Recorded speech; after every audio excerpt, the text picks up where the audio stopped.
Yeah. Okay. So what I would like a little bit to give a context also for tomorrow. So what is the background about going to Irbene Radio Telescope? And I'm really happy about these presentations already, because this is exactly what we are now also doing with Raitis. We are trying to a little bit revise also our excitement or interest, what happened then, like when back then in 20 years ago we went first to the radio telescope, and first it was accessible because Soviets broke down and Russian army moved out of Latvia, and this telescope was given to the scientists. So what happened then, and what are these new issues which you are now talking? So this is also exactly what we are now trying to figure out. And also, so I just want to bring some like key points also for the discussion and for tomorrow. So from our side, so one is this Bruno Latour with his critical zones concept, I think, which is really worth to take a look, but that's more like still global. Yeah, I'm also interested in those very targeted ones, like this insect sounds or solar methodology or wind potential, you know.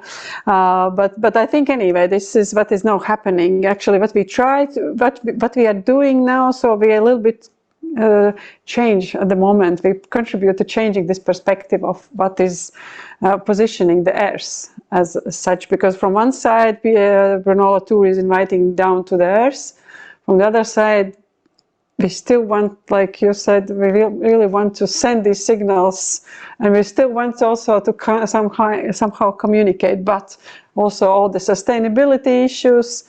So maybe we should stay on Earth and not to go to Mars. So these are also like coming. Yeah. So of course, with this first, all this equipment, especially and what satellites, there was this image about Earth as a blue marble. So this beautiful tiny Earth, which we should take care of, which is actually not really true. It's not a tiny, so that's still there, and we live on this tiny layer of the skin. And in this 2001, we went to the Irbene telescope, so it looked quite, also in this very much this old aesthetics. You will see now it's partially renovated, mostly renovated, but still there are many things which are, you can identify that this environment is not in a West that's very much post-Soviet. So that's about aesthetics. Those times this antenna was green and we were allowed to go. Now it's super white again, and it's reconstructed, so we are not allowed to go there. So we just for time to time try to work together with the scientists, and also picking up the signals, transforming it into performances. And yeah, we have these two also videos, which, because you don't see not much, so I will not show. Yeah, a little bit Gvatari, but more I'm interested still about like thinking about this how we change this planet. But yeah, some ecosophy could also help, how we link this environmental, social and mental aspects of ecologies together.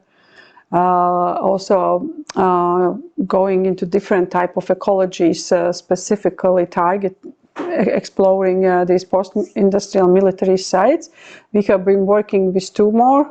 One was Krunda, which was a radio location station in Latvia. So, which is, as you see from this map, these pink ones, there is all around the former Soviet Union. There were these radio locators like covering the for Cold War border.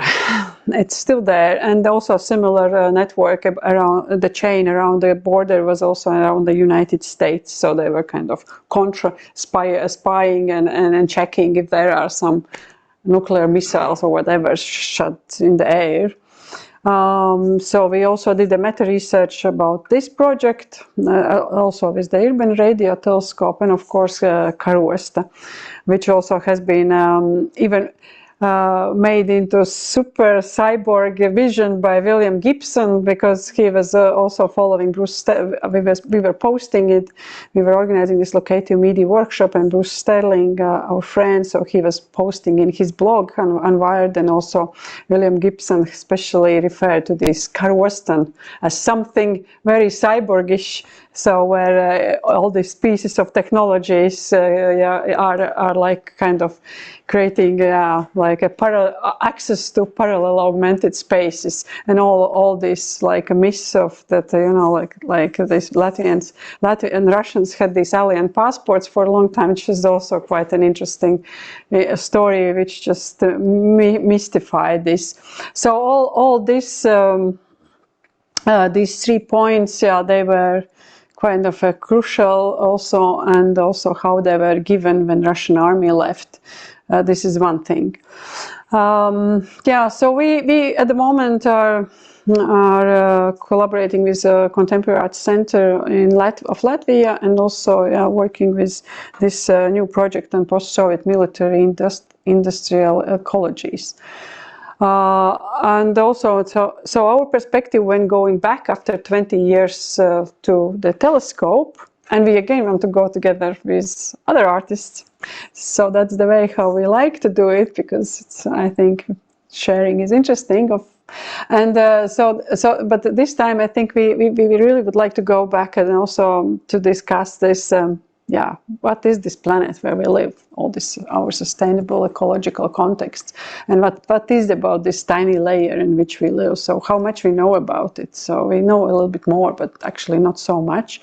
Maybe we know much more actually about the surface of Mars, but maybe not so much how all things are connected together on the planet of Earth, and still how to combine this interest with the radio telescope. So we were approaching this time it from the sensing perspective, because how we can sense, what we can sense with it.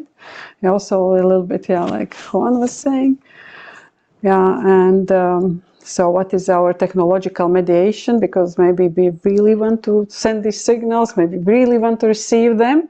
So we need these pieces of technologies, whatever they are, so they still are kind of meeting our desires.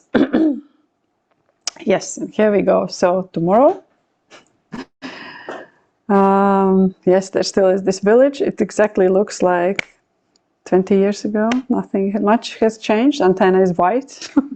But I also did. So I'm trying to understand. So what makes actually any connections with the what is the surrounding where this antenna is located? So I was also looking at all these wild species, wild plants which are growing there, and so we will be, we are working at the moment and trying to connect also the surrounding, because it's so strange that this one antenna, the big piece of technology, is located in such a wild, specific area.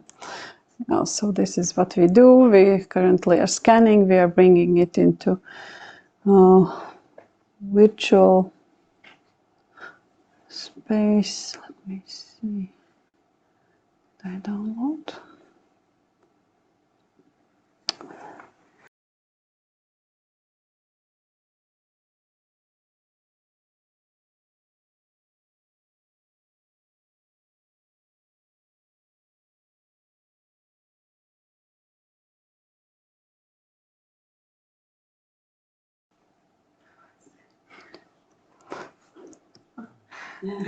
Why Skype? 10 years ago. Yeah. No, that's we will take some different data which are from the surrounding and which are they receiving, and we are now talking. So what is interesting, but the most interesting of their research, because they do a different type of, from black holes to the satellite waste. So this antenna now working 24/7. So but we are now also negotiating with them. We would like also to make a official collaboration for our residency program. so with them, so at least 1 week, so it's possible for artists also to stay there, so you can stay here, and also in Riga we have a residency place. So now again we have a Nordic residency project. That's the first, which the call will go out. So there will be 3 residencies starting either fall or next spring, and then 2 months residencies. Yeah. And tomorrow we are going there. We meet with scientist Juris Žagars, and maybe also Alexei is the director of the telescope, also will come. So there is a new director, and they are quite interesting. They start appreciating what artists can do. It really has changed, because 20 years ago we were just trying to understand each other, but this time they start happy to collaborate.